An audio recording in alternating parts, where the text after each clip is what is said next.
Hi everyone, Naka Onilifor here to make the invisible visible for Black women. And I have a message for you all. We are only as free as we are silent.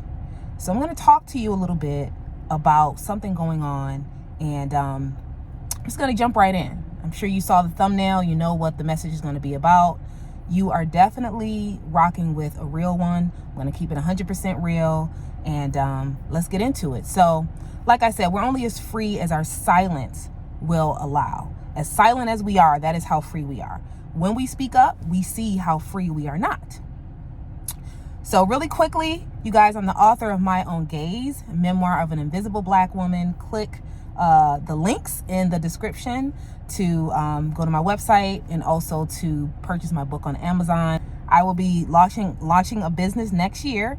I will be consulting authors, if you are a self-published author, if you want to be a self-published author, as well as if you want to be a content creator. I also will be launching a coaching business as well as public speaking. So let's get into this. In my opinion, the majority of people in the world, I would say, I'm going to go out on a limb and say probably most people are anti-Black. That's just my opinion. Everyone is not anti-Black. In my opinion, the majority of people, or a lot of people, are. Okay?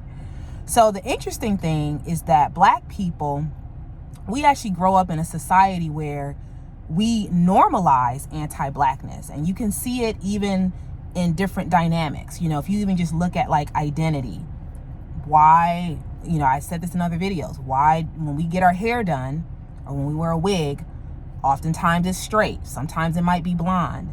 There are Black people who don't like the shape of their nose. There's skin bleaching. There is colorism. If you're dark, you can, dark-skinned people can talk and tell you a lot about their negative experiences based on their skin color, right? So this is we are living as Black people in a society where this idea of being anti-Black is just normal. It's just normal. It's just status quo, right? So if you watch a movie or a music video, or you listen to a song, it is going to be immersed with anti-Blackness on so many levels.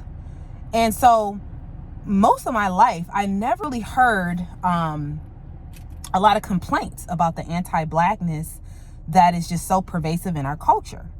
Of course, we all know that back in 2020 with the riots and, the death or the murder of George Floyd, we saw what happened. We saw that, people were speaking out, and, yes, the term anti-Blackness all of a sudden became a thing, and a lot of people were talking about it. But the truth is that, I don't really know if anything changed. Yes, Aunt Jemima is no longer on the pancake box, apparently, and I think Uncle Ben has been removed, but that is not that. I don't think that has ever been the issue that Black people have had. We have had an issue with anti-Blackness and the gaslighting that happens when we try to point it out.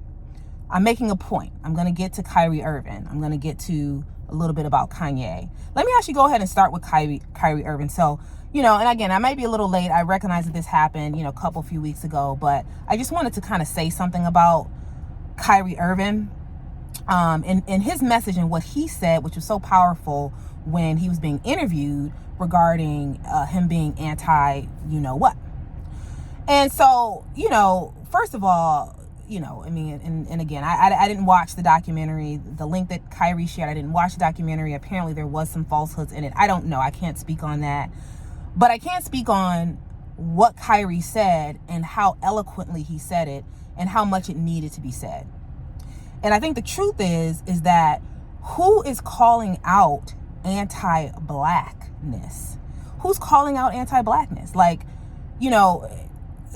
so often things happen to us, and it's like crickets, and I even have to hold Black people accountable, because there are communities out here, like when something happens, if there's something said in the media, or if someone says anything or does anything disrespectful, they are like, no, it's anti this, and they are on it.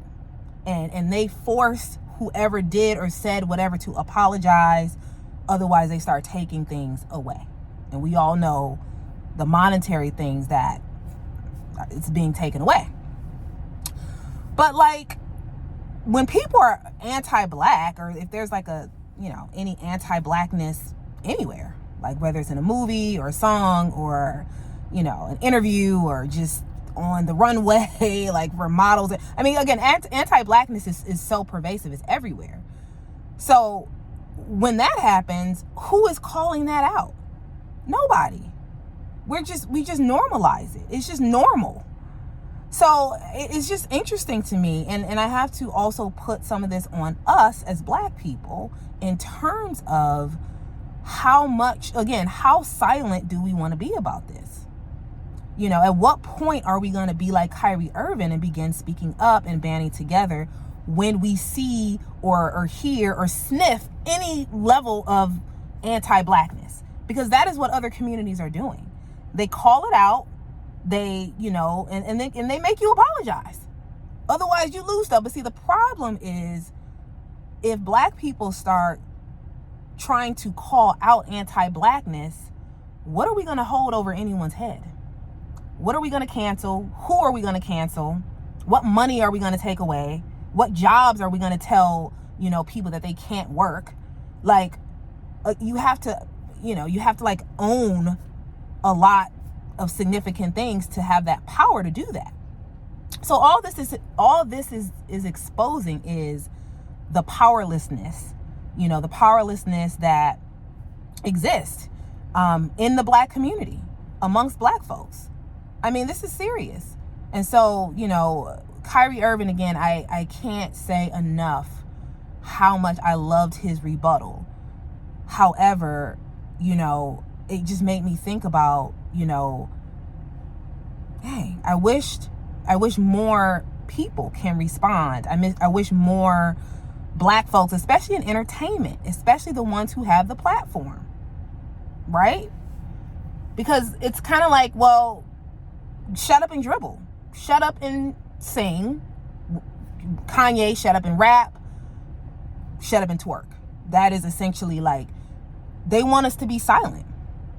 As long as we're silent and as long as we're not saying anything about what's going on, or, as long as we're not calling anything out or trying to embrace our identity as Black people, embrace our heritage as Black people, as long as we're not doing none of that, then it's like, just shut up and entertain me.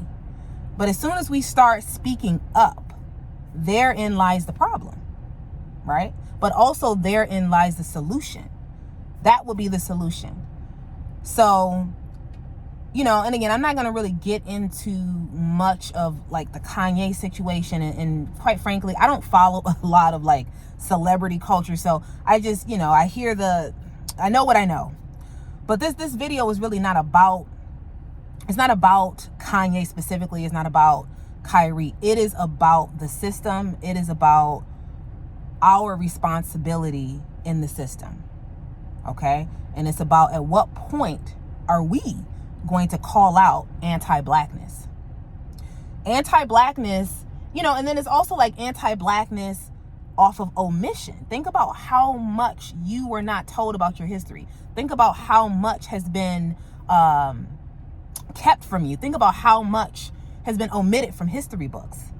Okay? And then like why, and then, we later find out that there was this whole period of history that no one knew about, or all this hidden, or all these inventions that Black people created and, came up with the ideas for, and we find this out and it's like, oh, okay, no problem. No, it's not okay, because we see the way other communities come to their own defense when they feel threatened.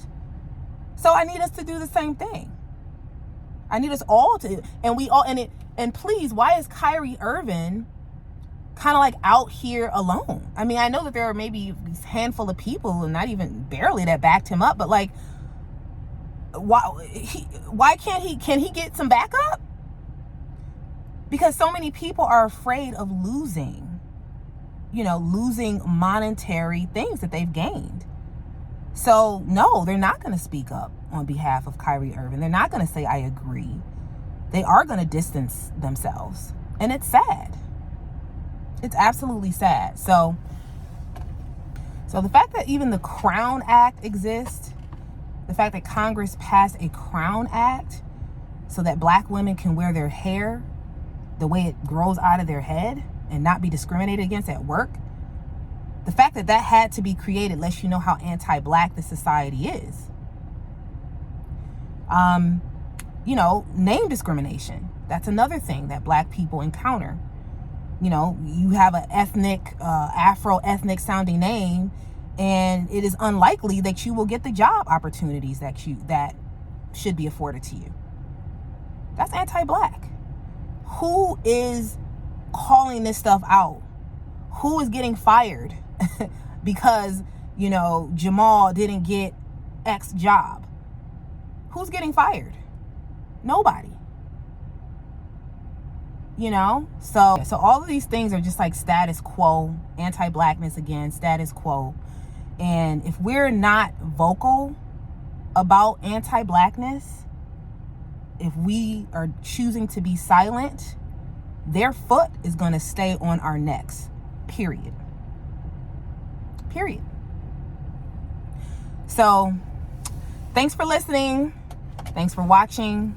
Subscribe if you have not subscribed, and stay tuned for more. Bye.